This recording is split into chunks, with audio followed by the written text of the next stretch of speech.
The day I watched him walk into my coffee shop, I felt my heart stop. Not because of love, but because 5 years of meticulous planning was finally coming to fruition. He didn't recognize me. Why would he? I was no longer the broken girl whose life he'd destroyed. I was someone new, someone designed specifically to destroy him in return. What I never expected was for my carefully constructed walls to crumble, for my hatred to transform into something else entirely. If you've ever wondered if revenge is truly worth it, or if people can genuinely change, stay with me. Like and subscribe if you want more stories about the fine line between love and hate, and the unexpected paths our hearts sometimes take us down. I was 22 when I first met Alexander Reid. Fresh out of college with a business degree and dreams bigger than my bank account, I landed an entry-level position at Reid Enterprises, one of the fastest-growing tech companies in the country. The pay wasn't great, but the opportunity was priceless, or so I thought. Alexander was 32, the company's golden boy and heir apparent. Tall, with dark hair that always looked perfectly disheveled and eyes that seemed to shift between blue and gray depending on the light. He had a reputation for being brilliant but ruthless, charming but calculating. I was warned about him on my first day by a sympathetic receptionist. "Stay off his radar," she whispered. "He's got a habit of using people until they break." But when you're young and ambitious, warnings sound like challenges. I didn't want to stay off his radar. I wanted to impress him, and for a while I did. 3 months into my job, Alexander noticed my work on a marketing proposal. He pulled me into meetings I had no business being in, asked for my input on projects well above my pay grade. I was ecstatic, convinced this was my big break. When he asked me to stay late one evening to discuss a special project, I didn't hesitate. "Olivia," he said, leaning against his desk with that smile that made his eyes crinkle at the corners. "I think you have potential, real potential." I remember how my heart raced, how I struggled to maintain my professional composure while internally screaming with excitement. "I have an idea," he continued, "something that could revolutionize how we approach customer engagement. But it's risky. I need someone I can trust." "You can trust me," I assured him too quickly, too eagerly. Over the next 2 months, I poured everything into Alexander's special project. I worked weekends, skipped family gatherings, neglected friends.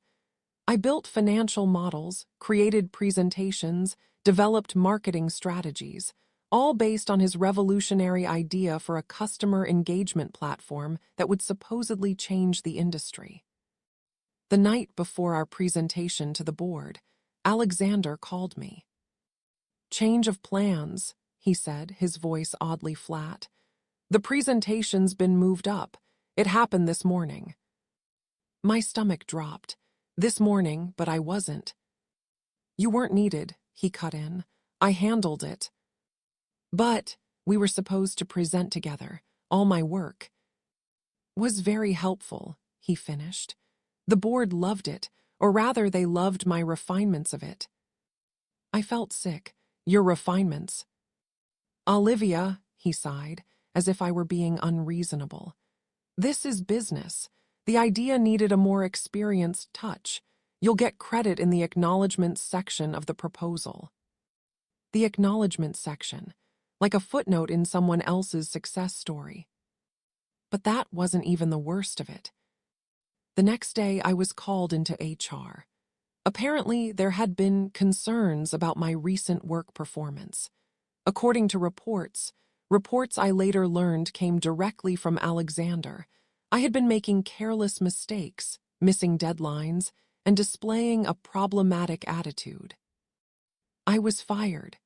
No severance, no references, nothing but a cardboard box of desk plants and family photos, and security escorting me out of the building while colleagues watched. That night, I discovered the full extent of Alexander's betrayal. Not only had he stolen my work and gotten me fired, but he'd also made sure I was blacklisted in the industry. Every application I sent was rejected. Every interview mysteriously canceled. My career was over before it had even begun. I spiraled. Depression hit me like a physical illness. I couldn't eat, couldn't sleep. My savings dwindled as I struggled to find any work at all. Eventually, I had to move back in with my parents, 30 miles outside the city, defeated and humiliated. It was during those dark months that my grief crystallized into something harder, colder. Revenge became my new purpose. Not the impulsive, messy kind of revenge, but something calculated and patient. Alexander Reid had taught me a valuable lesson about business. After all, sometimes you have to play the long game. I spent 5 years rebuilding myself. I changed my appearance, dyed my naturally blonde hair a rich auburn, lost the glasses in favor of contacts that subtly altered my eye color, even changed the way I spoke and carried myself. I worked whatever jobs I could find, saving every penny. I studied Alexander from afar, learning his habits, his weaknesses, his ambitions. When I had enough money, I opened a small coffee shop in the building directly across from Reid Enterprises headquarters. Olivia's was gone. In her place was Maya Bennett, owner of Daily Grind, a sophisticated cafe that quickly became popular with the corporate crowd. Alexander became a regular within weeks, just as I'd planned. He never looked at me twice. Why would he? The meek blonde assistant he'd destroyed was nothing like the confident, stylish cafe owner who served him his complicated coffee order each morning. For months, I played my role perfectly. I made sure his coffee was always exactly how he liked it. I engaged him in brief, friendly conversation. I became a familiar, comfortable presence in his daily routine. Then I began the next phase of my plan. Casual mentions of investment opportunities, subtle hints about my fictional background in finance, carefully orchestrated, coincidental meetings outside the cafe where we could talk more freely. It took nearly a year, but eventually, Alexander began to see me as more than just his barista. He began to trust me, and trust was exactly what I needed for my plan to work. My revenge was simple but devastating. I would gain his complete trust, convince him to invest heavily in a venture I controlled, and then I would do to him exactly what he had done to me, take everything and leave him with nothing.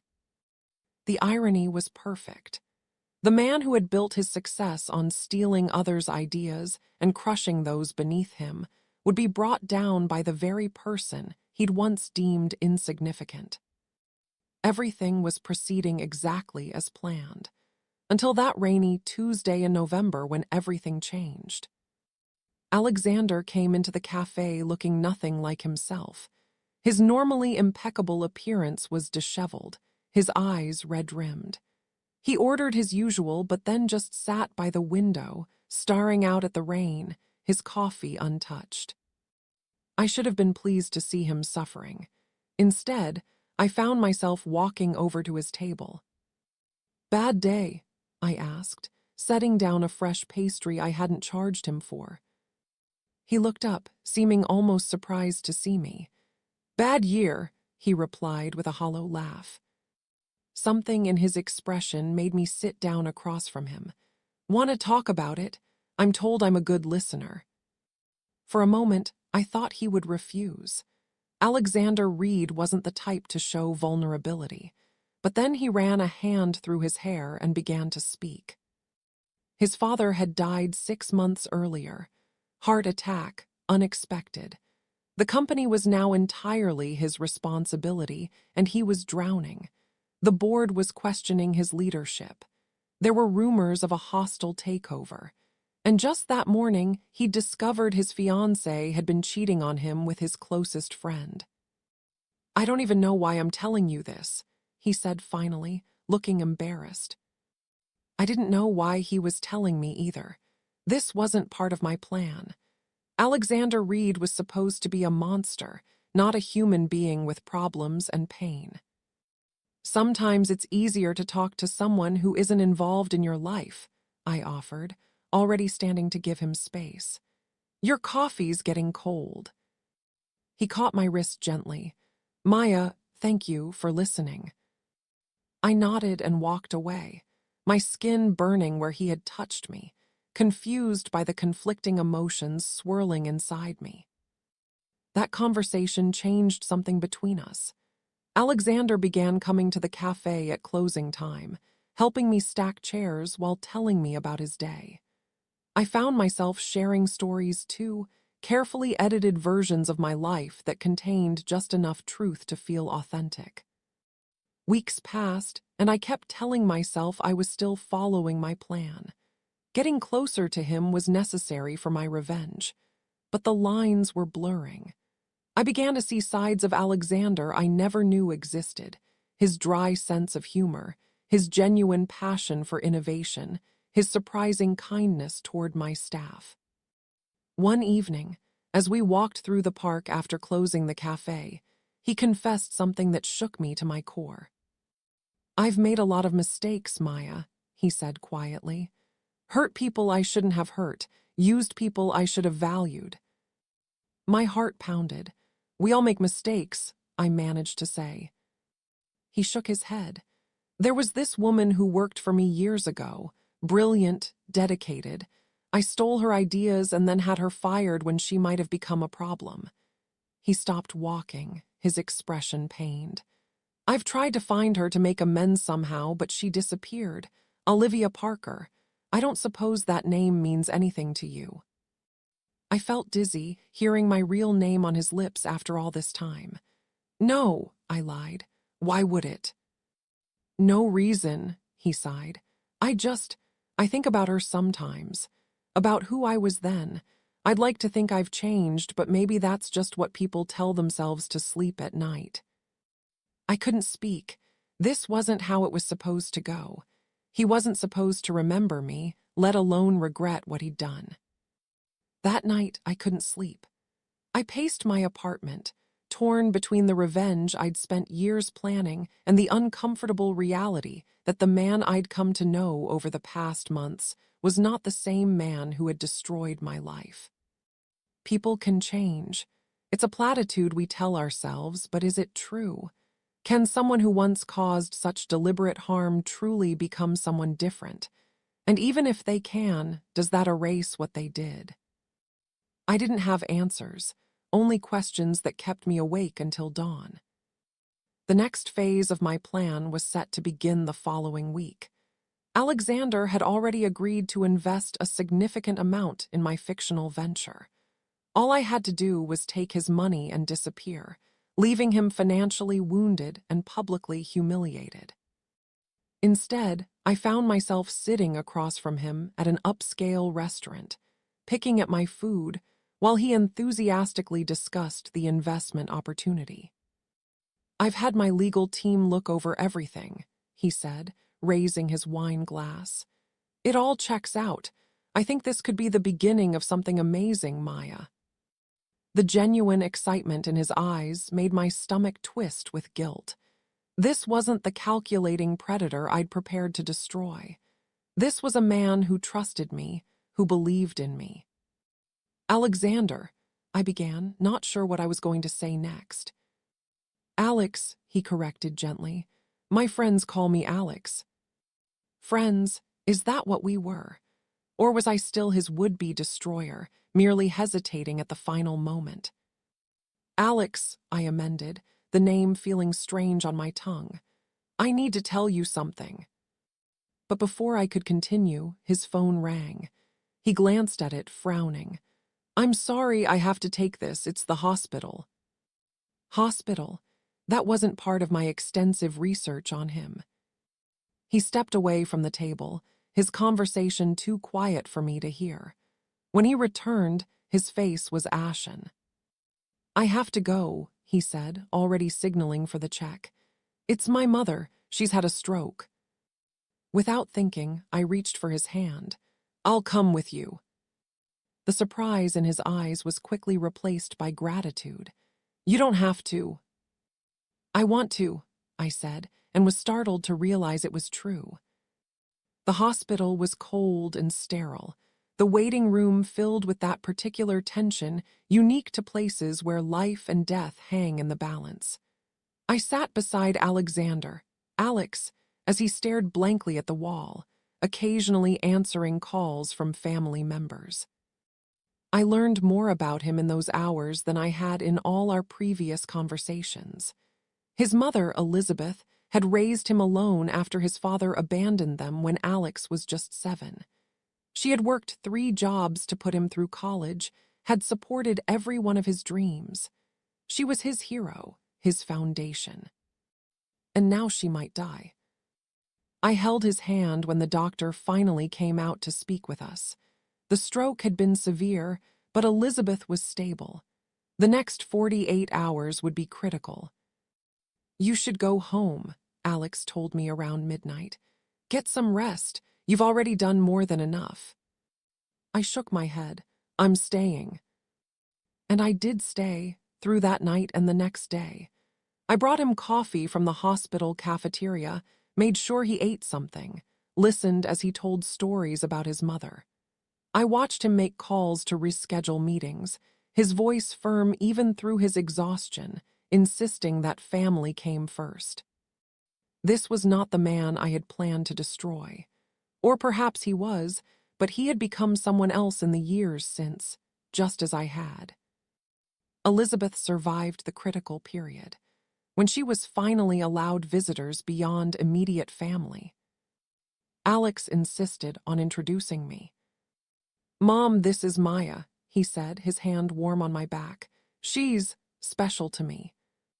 Elizabeth's smile was weak but warm. Any friend of Alexander's is welcome here, she said, her speech slightly slurred from the stroke. Friend, there was that word again. But as I looked at Alex, at the way he was looking at me, I knew we had crossed beyond friendship into something else entirely. The realization terrified me. For the next 2 weeks, I helped Alex balance hospital visits with work obligations. I brought Elizabeth books and magazines, sat with her when Alex couldn't be there. I told myself I was just maintaining my cover, keeping his trust until I decided what to do about my revenge plan. But the truth was simpler and more frightening. I cared about them both. The night Elizabeth was released from the hospital, Alex invited me to his apartment for dinner. He cooked, surprisingly well, and we ate on his balcony overlooking the city. The same city where, 5 years earlier, I had walked out of Reid Enterprises with my belongings in a box and tears streaming down my face. I have something for you, he said after dinner, handing me a small wrapped package. Inside was a delicate silver bracelet with a single charm, a coffee cup. To commemorate how we met, he explained, looking uncharacteristically nervous. Too cheesy. I shook my head, unable to speak past the lump in my throat. He helped me fasten it around my wrist, his fingers lingering on my skin. Maya, he said softly, these past months getting to know you, it's changed me. You've changed me.